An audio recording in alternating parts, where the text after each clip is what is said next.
So this webinar is on selling your franchise, and I'm going to take it from the seller's point of view. I mean, this will probably also be of interest to someone if they were looking at buying a franchise. But I'm going to take this. We're going to take the point of view of a seller as we go through the webinar. And broker owners sell their franchises, for a multitude of reasons. I mean, it could be retirement, could be medical reasons, illness, death, reduced workload, lifestyle, loss of interest, just plain burnout. You don't want to be an owner any longer. It could be the office is losing money and you want to sell it, but it has a value versus closing. There's a bunch of reasons that maybe aren't listed. For one, I mean, partnership issues or shotgun clause may be triggered, or you may get an unsolicited offer. You may need the money because you want to buy something else. You may need the equity to buy a larger office, for example. So there's a multitude of reasons, and retirement itself has many triggers. I mean, health scares, achieving financial security. You may reach a significant birthday, or your spouse may retire. All kinds of different reasons to sell. The key is to try not to leave it up to your estate to sell your business. Do it when you are healthy enough to enjoy the fruits of your labor. Buyers, always keep in mind, they are looking for leverage, and they want to negotiate, and you want to negotiate from a position of strength. The first question a buyer is going to ask you is, why are you selling? And the reason should be positive. It should be lifestyle, because I'm retiring, and not negative. Oh, it's a pressure, I can't stand it any longer. Market conditions are worsening, that kind of thing. So keep that in mind when you go about selling your franchise. Now, as far as advanced preparation is concerned, many broker owners are ready and willing to sell their business at any time, but there are those who are ill-prepared, and as a consequence, they are hurt financially. Ideally, you should start the planning process probably 2 or 3 years beforehand. And your first step is to address any problems or concerns. For instance, if there was any outstanding lawsuits, or if the building or office needs repairs, or you have a lease to negotiate and that kind of thing. But you have to be very careful when it comes to, especially when it comes to lease agreements, because sometimes the buyer may be looking at moving your location or consolidating offices. So sometimes brokers may want to prepare for but not finalize a lease. A lease is really a new broker's, it's his big fixed cost. I mean, you can negotiate, what staff members are coming over, but that lease is critical. And we have seen sales fail because of the buyer basically took one look at the lease and vomited all over it and walked away. So, that is it can be a deal breaker. So, be very, very careful when it comes to your lease and lease agreements. So that's the first step, is to address any concerns or issues that are, imminent.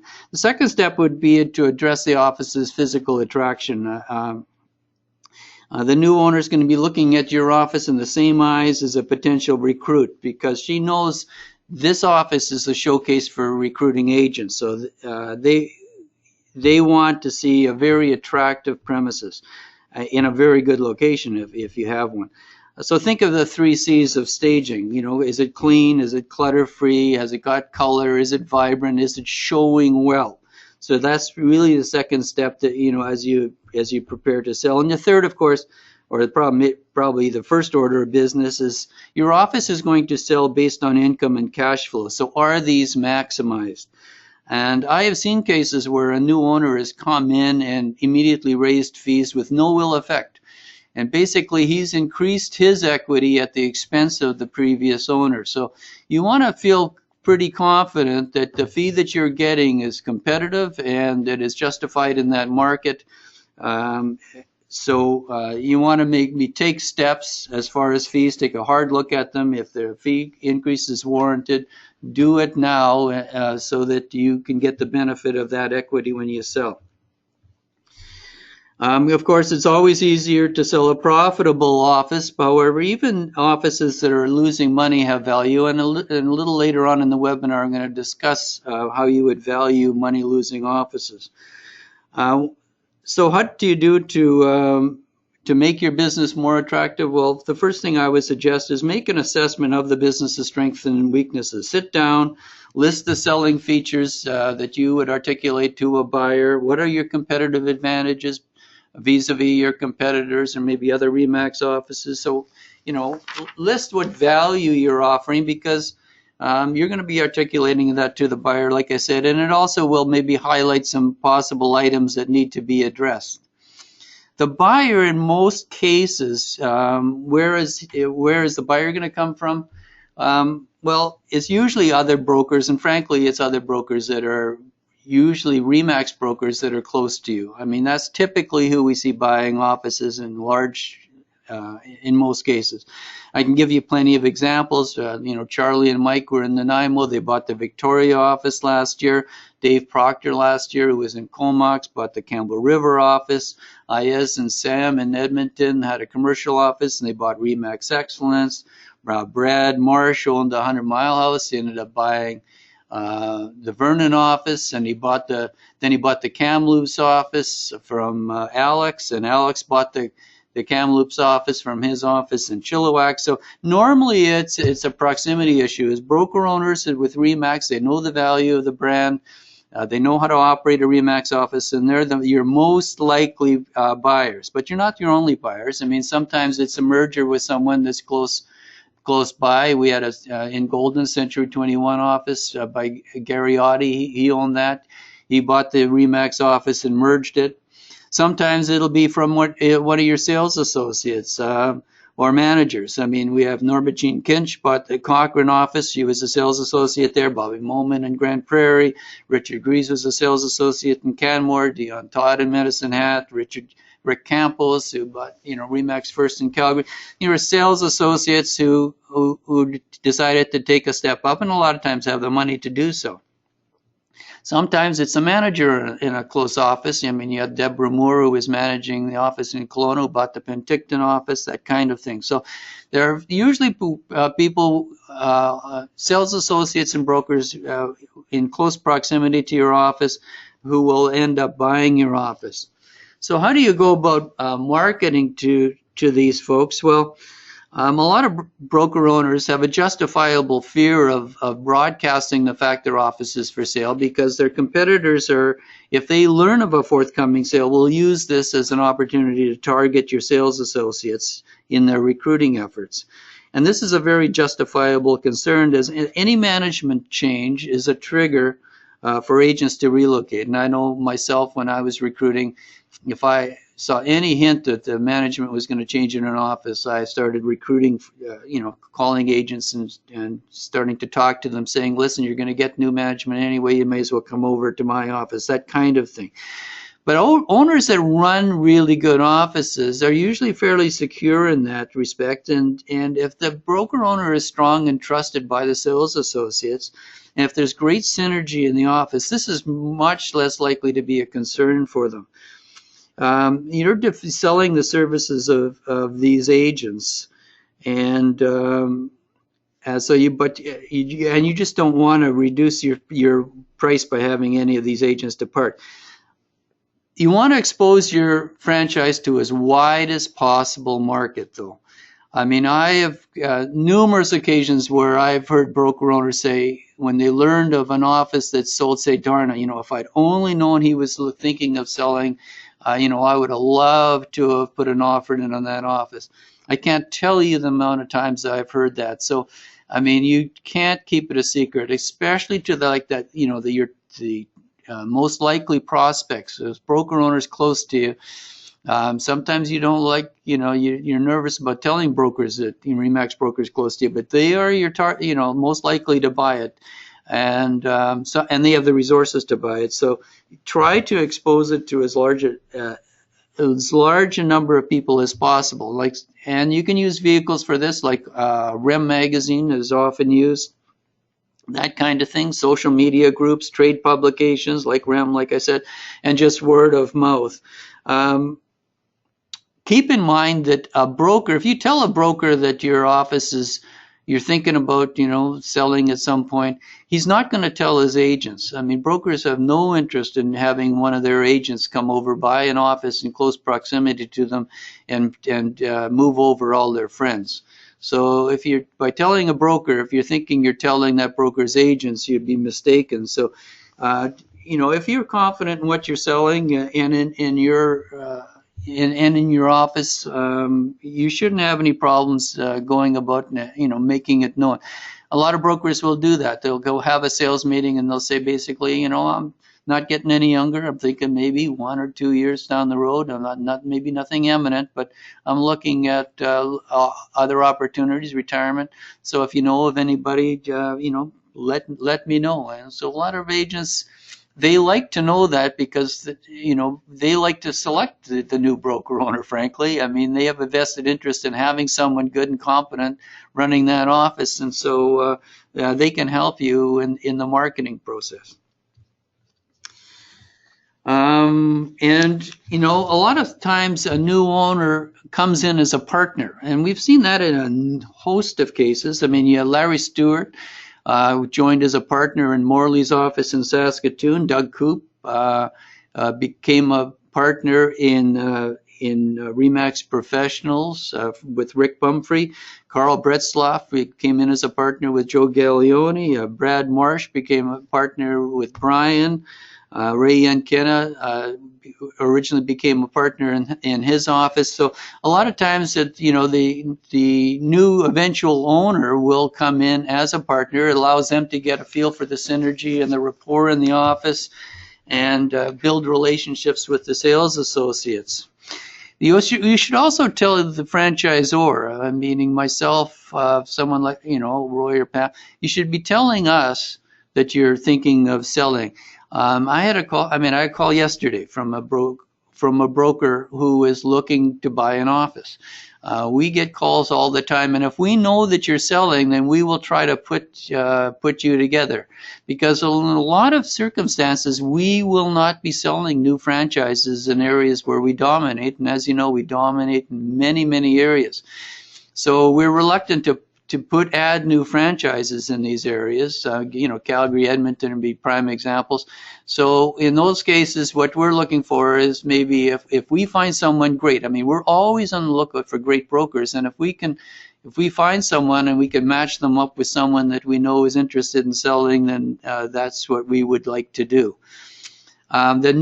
Also, we can advise you on what's required for the new owner as far as first right of refusal. Not that we're going to exercise that, but to just keep you abreast of what the requirements are as far as transfer fees, training requirements, what the approval process is for the new owner, and that kind of thing. So let us know if you're thinking of selling, and then we can help you in the process. Sometimes a broker owner will be looking at passing on to the business to a son or daughter, and that can be successful as long as they're active in the business and they're knowledgeable, likable, and interested, and they have the respect of the sales associates. I know a lot of brokers will tell me that their son and daughters look at them like they've just grown green ears if they ask them if they're interested in buying their office, because they've heard all the horror stories, but. A lot of sons and daughters have taken over offices and done well with them. When you're selling to a star agent or team leader, the advantage, of course, here is that normally they can write the check, which is not to be treated lightly. But then again, you have to look at how they'll be perceived by the other sales associates. Do they have the respect of their peers? And how will they separate their business from the office business? Because, of course, it all comes down to the agent's fear that, well, if the team leader takes on the business, that their referrals will dry up, that kind of thing. Sometimes the buyer can be an investor. We've had a couple of investors lately buy offices, and they can be great broker owners from the standpoint. Sometimes they have resources to rejuvenate the office. We have Dallas Hardy just bought the office or a number of offices in and around Lethbridge. Brent Marshall bought the office in Prince George. So sometimes, by expanding, who you're marketing to, you draw out some outside investors who may be, retiring and have other interests, or have, they're just entrepreneurs and they're looking to expand their portfolio of businesses they own. The question will be is how hands-on will investors be, and who will be responsible for day-to-day management. So if they're investors, typically they don't have licenses, and so you have to have a broker. So you have to take a long hard look at who is going to be managing, because the sales associate says that's what they're going to be interested in. If it's a merger, you're going to have to think about clash of cultures and leadership style, that kind of thing. But if the new owner, in any case, no matter who it is, if they have a great reputation, then the transition should be relatively seamless. When should you advise your managers and staff of your intentions? Well, probably at the earliest practical opportunity. I mean, once the sale has been made, you will need to inform them on the buyer's intentions as when it comes to your staff. At the same time, you may want to speak to key agents. Their buy-in will help convince others. I'm not going to get into, the exact, the transition day and whether, you host a party and whatnot, but try to keep your staff informed of the process as you go along. Again, they have a vested interest in who takes on. I'm going to talk a little bit more about staff in a moment. As far as valuation and earning multiples, what do you want to go by for valuations is historical or past sales, and use those as a reference. For liability reasons, your franchisor, myself, we're reluctant to get into telling you how much your franchise is worth. I mean, we're not going to give you that valuation for liability reasons. I mean, the last thing I want to do is tell you your franchise is worth $500,000 and you sell it, and for that, and 2 weeks later the buyer flips it for $1 million. Apparently, that's not. RE/MAX doesn't look well on that kind of thing, so we are reluctant to tell you. But what we do is we'll give you a formula that you can follow to come up with a valuation for your franchise. As far as coming up with your, which is usually on cash flow, what we call the multiple of the seller's discretionary cash flow, or EBITDA, earnings before interest, taxes, depreciation, and amortization. So if you call the regional office, we're happy to provide you with the valuation formula that you can sort of walk through. I mean, this is standard for a lot of businesses as to how businesses are valued. The multiple itself, again, we will refer you to some owners that have sold recently, and you can talk to them and get an idea of how they structured the sale of their office and the compensation that they received for it. I mean, typically it will come down to a multiple of 2 to 4 times. Actually, I mean, we get surprised sometimes. We get surprised on the low side. I mean, that then broker owner sold for that little, and we get surprised on the upside. And it all depends on the strength of the office, and the beauty is in the eye of the beholder. Multiples are derived from a comparison of market values from like brokerages. In other words, a peer group. You take a key statistics, in this case cash flow, determine a multiple to be used, and create a standard valuation. The multiple will end up being adjusted due to the buyer's perception of differences. It's based on a number of factors: the business model you're using, whether it's a franchise you're selling or an independent office, a desk fee versus a split, the size of the market, the number of agents. All these will go factor into the multiple that you're using. As far as RE/MAX is concerned, be careful of using multiples for the industry. If you see an industry multiple, I'd be a little bit wary of that. RE/MAX is the dominant brand in Canada, and for this reason often commands a higher multiple than standard industry multiples or benchmarks, strictly due to supply and demand. This isn't always the case, but it pays to do your research. I mean, for one thing, like I mentioned before, we're not selling franchises in certain areas. So if a buyer wants a franchise, he has to come through someone, a broker owner who is selling. The use of valuation multiples have advantages and disadvantages. The advantages, they're easy to use and are generally accepted in the real estate industry and by investors. So they provide a framework for making a value adjustment, but they also have disadvantages. Is the multiple based on like companies? Like I said, does it take into account the future prospects of the business? Frankly, multiples used in 2010 were much less. I mean, just after the recession started, than they were in 2007 before the recession. So timing will impact the multiple that you're choosing. You could have a business valuation done by a professional. Sometimes if a buyer is being financed, he will require, the bank will require that a valuation be done by a professional.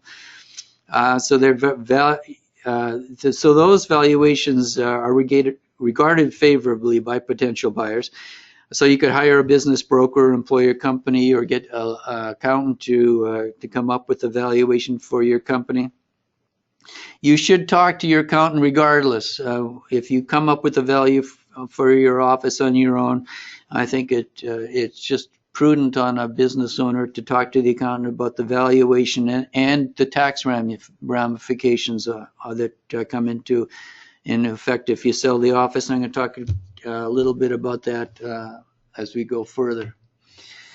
So there's a number of key factors that come into play that reflect on the multiple used. The buyer's going to be looking for 2 or 3 years on current and projected cash flow and profits.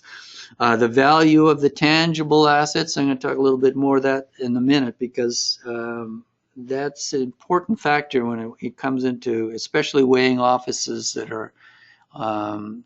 aren't making profit and typically aren't valued on cash flow. The value of your sales associates, I mean, the buyer's going to be looking at volumes, payment history, longevity, that kind of thing. And the growth potential of the franchise, expanding marketplaces, if I have 30% of the realtor population, I'm limited in my growth, but maybe, other offices have great growth prospects. So all these things are going to be taken into account. So here's just a list of different factors that factor into the price. And again, when we if you ask for a franchise valuation form, these are listed in there. Typically, tangible assets are not a factor in calculating a brokerage value. You got to think about, like, if I'm an investor, I'm investing in your franchise. I can take my $500,000 and I can invest in, like, say, Canada savings bonds, or I can invest in your franchise. And I'm expecting a return on that money. I'm not expecting to have to put money into assets to get, if I have to put additional money in to physical assets, I'm going to take that out of the amount of money I'm paying you, because I'm looking for a return on that value. If you get the concept here. So tangible assets become important if the buyer is required to inject capital into the business for leaseholds, furniture, and fixtures, in which case they'll offset this in determining the price. Another factor to take into account is the buyer's relationship with the agents. If the buyer is a current sales associates manager, the risk is less to them than if a sale to a third party. Like I said before, new management is an opportunity for agents to move. And you're selling, this whole thing is based on your sales associates. So the quality of the sales associates, the quality of your staff, the churn rates for your business. I mean, typically, if your office recruits a lot of new agents into the industry, it may have a little bit less value than an office that is full of experienced sales associates, just based on churn rates and requirements for training and what have you. Your market share is going to be way into this, your growth rate. So like I said before, you should be listing all these competitive advantages that your broker does have. Take a look at the economic conditions. Your location and visibility is going to weigh into this, your facilities, the office lease, and what have you. Each office is going to be valued individually based on its own unique advantages, disadvantages, and cash flow. So we advise brokers do not use shorthand metrics. You know, a lot of times they'll go out and they'll talk to some broker and they'll say, well, you know, I got 8,000 an agent, or I got 10,000 an agent. I mean, you know, and it's easy to calculate these numbers out. The problem is that your office is unique and has different pros and cons for vis-a-vis other brokerages. And just, you know, using a metric like so many dollars an agent, a prudent investor, a prudent buyer is buying his office based on cash flow, not on just some arbitrary number of dollars per sales associates.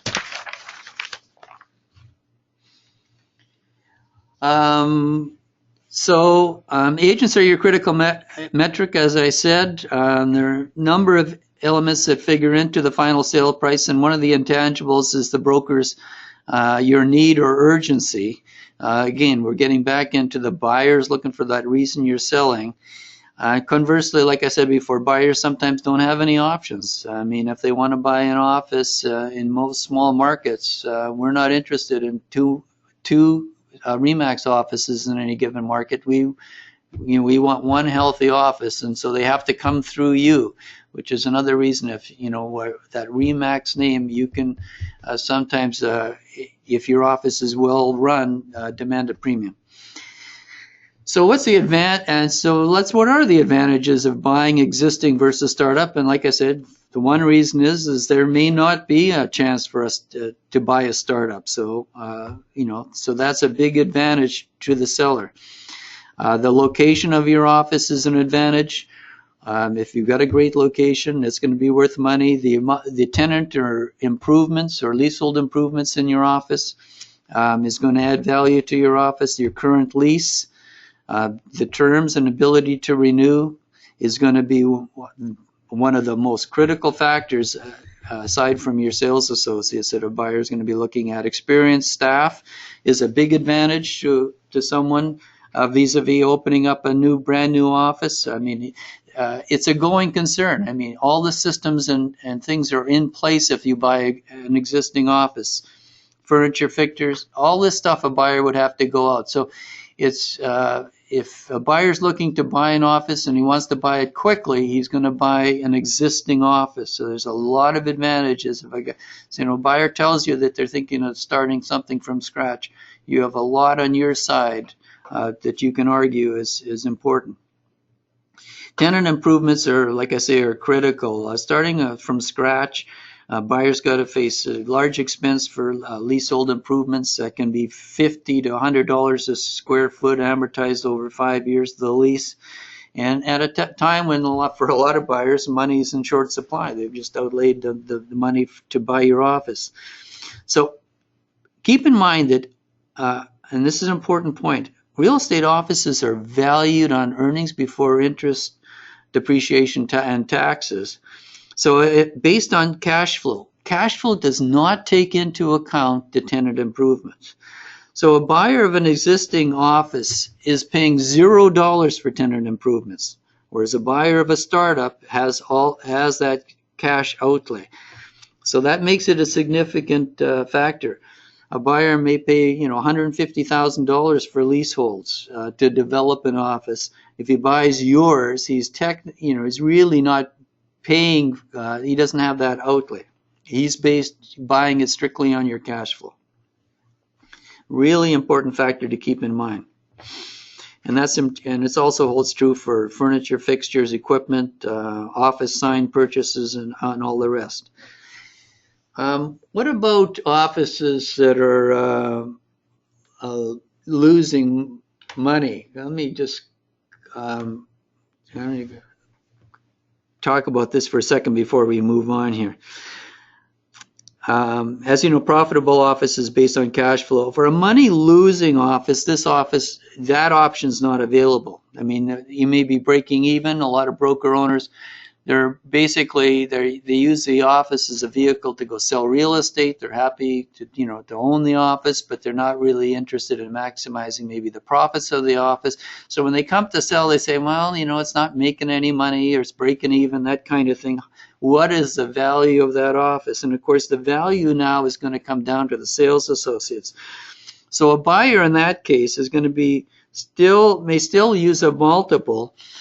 But multiples, like I mentioned before, you see multiples in the 2 to 4 times range. 4 being, at the high end of the scale, like a real long, office has got constant growth rate. The office is doing well. It's got a history of, strong agents. Is well positioned in the marketplace, that kind of thing. That's where, you would have to have all those ingredients to get up to the, 4 times cash flow level. The average office sells for 2 times. That's, if you're looking at averages or industry averages. So if you're selling a money-losing office, you may be looking at something closer to 1 time. And what the buyer is going to be looking at is, what is the revenue that each of the agents in that office is generating? So let's say you had an office with 10 agents and it's breaking even. The buyer is going to look at those 10 agents and how much company dollar are they generating towards the expenses of that office. So typically, in most offices, this is your desk fee, or if you were on a split, like a 70-30 split, the 30% that comes to you, that's what the buyer is going to be focused on. And he is going to pay you, buyers beauty is in the eye of the beholder, but typically they will look at that company dollar that is generated, and they'll pay based on that amount of money that's coming towards your expenses. I don't want to go too deep on this, but let's say it's $100,000 that your agent, your 10 agents are generating towards your expenses. Well, they may pay you like 15 to 30% of that value on a one-time basis. In other words, they're not going to give you multiples because it's not making any money. So they'll base it on, a percentage, like what is expected. Like most offices, they generate a profit about, 15 to 30% of the bottom line, right? So that company dollar, most offices are expecting that company dollar at the end of the day. The industry average, I think, is like 25%. So for every $100 that you have revenue that a company dollar that an office brings in, the bottom line is going to be $25. So they're going to pay you. So you may be looking at asking based on that number, that $25 number. They're not going to probably give you a multiple because it's losing money, but that's the kind of where they're going to be focusing their valuation of the office. So be on percentage of that company dollar. Another way of looking at this is, let's say you had an office of 10 agents and you're breaking even and you need to sell it or want to sell it.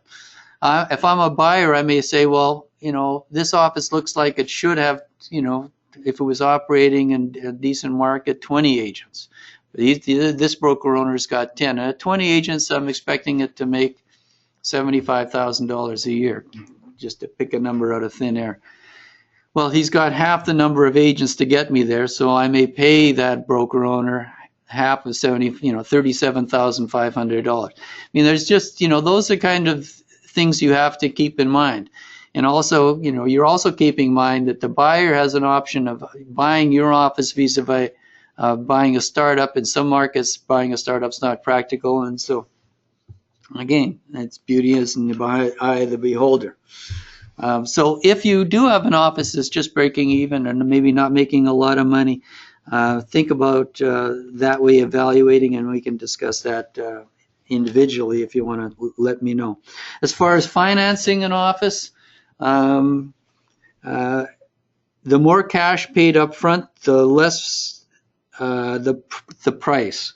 If a broker owner is expected is not going to take the value up front, he's going to demand more money because there's more risk. If the buyer's not paying you everything up front and it's going over time, the buyer should be willing to pay more money because is much more risk for the broker owner.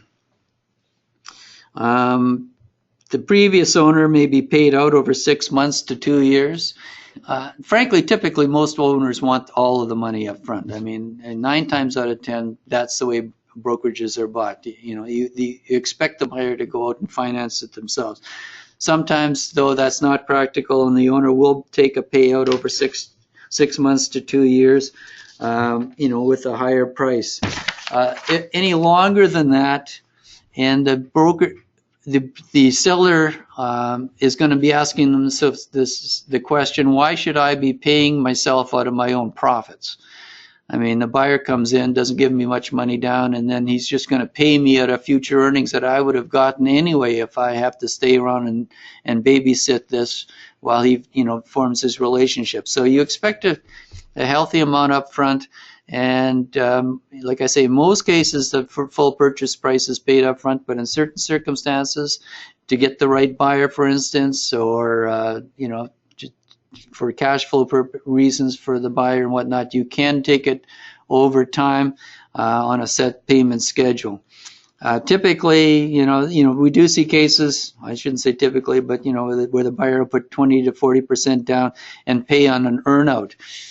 So over the next couple of years, he will be paid based on the amount the agent's paying. So if the agent's, the management fee in RE/MAX terms may go to directly to the owner over the next couple of years. So doesn't happen very often, but in these cases, the seller would remain with the office until he is fully paid. In preparing documents, what kind of documentation should you have at your ready for a buyer as they come in? Well, typically 2 to 3 years of financial information, balance sheets, income and cash flow statements. These statements should be recast. I mean, we just did this benchmark survey where, we try to recast your numbers to take out any personal income and expenses. Remember, you're leaving, and the buyer wants to know what's the business going to look like without your earnings and expenses, anything that is no longer attributed to the business. So he's going to substitute market expenses in their place. So, for instance, the management salary. The buyer is going to want to insert a management salary based on what he or she is going to need to pay if they hired someone for that position. If you own the building and are not charging market rents, the buyer is going to need to adjust those accordingly. So you want to have they're going to want to see your statements, and then you may want to have a supplement where you say, okay, well, but if you take out all of my earnings and personal stuff, certainly a buyer is going to be developing a statement based on taking you out of the picture. And that includes any one-time costs that aren't expected to go forward in the future. The buyer is going to be looking for a number of documents. He's going to want to see the franchise agreement. He's going to want to see leases for the building and equipment. He's going to want to see an analysis of your sales associates, their commission earnings, their start date, the fees that they're paying for the brokerage, the receivables. They're going to want to see an inventory of the physical assets that are sold, and they're going to want to see any exclusions. So if you have certain things that aren't being sold with the business, you want to outline those early. They may want to see independent contractor agreements. Certainly they want to see a list of employees, what are their wages, benefits, bonuses, start dates, contracts if you have contracts with your employees, and any liabilities that are outstanding. If there are agents with receivables, I mean, you're going to have to make arrangements with the new owner as to how those are going to be paid. Typically, a buyer is going to want to pay themselves each month first. So a new owner, if there are receivables, is going to have to figure out how they're going to handle those receivables. The more comprehensive and professional the documents are, the more credible they're going to be to the buyer. So you may want to engage an accountant to prepare some of these documents for you. They can also help you understand the financial and tax implications of selling your franchise. Assets versus shares. Sometimes we're asked about, whether it should be an asset purchase or a share purchase. I can tell you that buyers prefer to buy assets. An asset purchase allows the buyer to allocate the purchase price to the assets to reflect fair market value, and this will allows them to take higher depreciation and amortization deductions, and therefore the future tax savings. Buying a company's shares has more risk for the buyer, and consequently can result in a lower price. The buyer is taking responsibility for any future lawsuits and unknown and unaccounted for liabilities. For instance, they buy it and 2 months later there's an audit. The buyer assumes the previous owner's ongoing obligation to employees, including on a company sale. So I take on the obligation of those employees' salaries and benefits and severance. Any severance issues should those employees be terminated afterwards. If I buy an asset, then those problems or severance become the owner's problem, the previous owner's problem. So again, a reason why buyers prefer an asset sale. If an employee, just so you know, is offered employment by the buyer at similar, those employees are expected to mitigate their losses. So a seller who requires the buyer to employ his or her staff at similar wages obviates any severance liability. So if you can pass on your staff to the new buyer, that takes you out of any issues as far as severance. Staff not hired by the buyer may expose the seller to a wrongful dismissal claim. Just FYI. Some of these liabilities can be transferred back by way of contracting. You put in the agreement that if there are audits or liabilities, you can come back. The buyer will say, well, if any of these problems occur, I'm going to come back to the seller. The problem is, sellers often disappear after a sale, and it's hard to enforce indemnities. They're time-consuming and expensive. But on the other hand, sellers often prefer share sales because shares may be eligible for large capital gains exemptions, and there is no depreciation recapture as there is on an asset sale. So again, in these cases, when it comes to assets versus shares, our advice is to seek professional assistance. Of course, if your brokerage is a sole proprietorship, you don't have to worry about any of this. As far as legal aspects, before handing over your financial and other business documents, the buyer should sign a non-disclosure confidentiality agreement to protect the information. This will be usually handled in a letter of intent. A lot of offices are sold just to a broker owner and a prospect just sitting across the table and negotiating out a deal. They come to a terms and it goes right to contract. In other cases, you go into an offer process, and that's typically done through a letter of intent. And the letter of intent is an offer which outlines the broad terms of the proposed transactions along with the conditions and the steps to be followed towards completion. While setting out the basis of a binding agreement, a letter will be changed a number of times. So typically it's not binding but may have binding elements in it. They're not to be entered into lightly. They may typically safeguard the buyer from the seller shopping the price to be paid and the seller from disclosure of confidential documents to the buyer. The letter of intent may include the buyer's source of funds while stipulating the purchase is conditional maybe on obtaining financing. So this becomes an offer, and as you guys are all familiar with offers, I'm not going to get into it in detail. Like I say, in many cases, it's just handled directly by a lawyer without going through a letter of intent. But keep in mind that a buyer will want to do their due diligence before finalizing a contract to purchase. And the contracts, like I say, are typically done by a lawyer.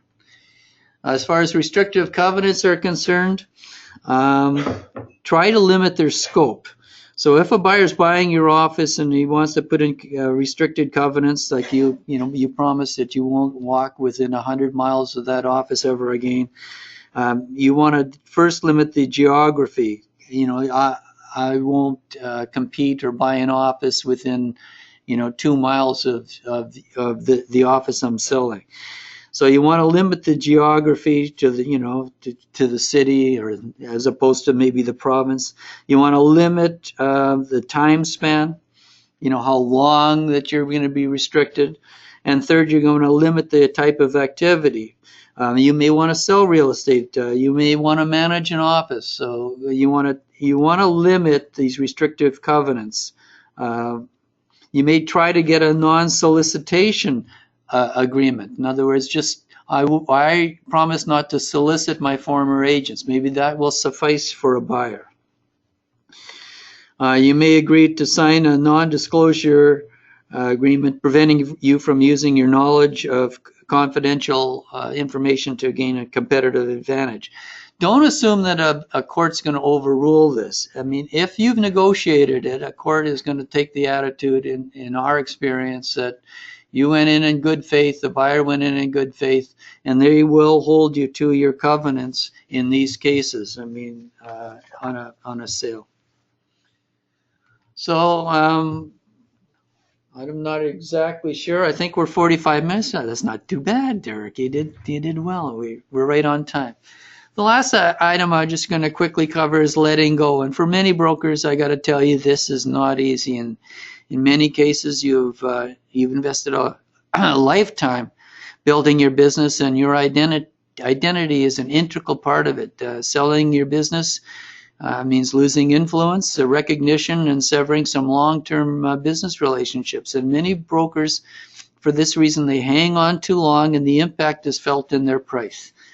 Often the buyer doesn't want the owner to stay on. So it really does help if you're selling your business to start gradually weaning yourself from the day-to-day operations. Like I said before, some brokers do this by bringing in a partner to sort of take over that part of the business, or let their manager start running it. Start thinking about developing other interests and other relationships, but don't. It certainly is not your best interest to hang on. A lot of times we've seen instances where the business starts to deteriorate because it just starts getting lack of attention, and that just reduces the price further. So I want to thank you all for listening and participating in as we've gone through this. If you have specific questions or information, you can certainly speak to us here at the Region Confidential. We are used to keeping things confidential, but I hope you have found some value in some of the points that we've made this morning. And if you have any questions, certainly ask them, and we'll try to walk you through them.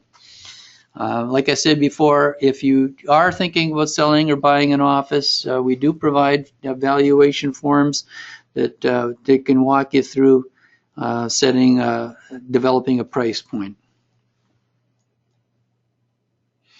Anyway, thank you for attending, and we will look forward to talking to you at the upcoming Broker Owner Retreat. We are recording this, so we hope to make it available, and we'll let you know where you'll be able to find it. So thanks again, everyone, and have a great day.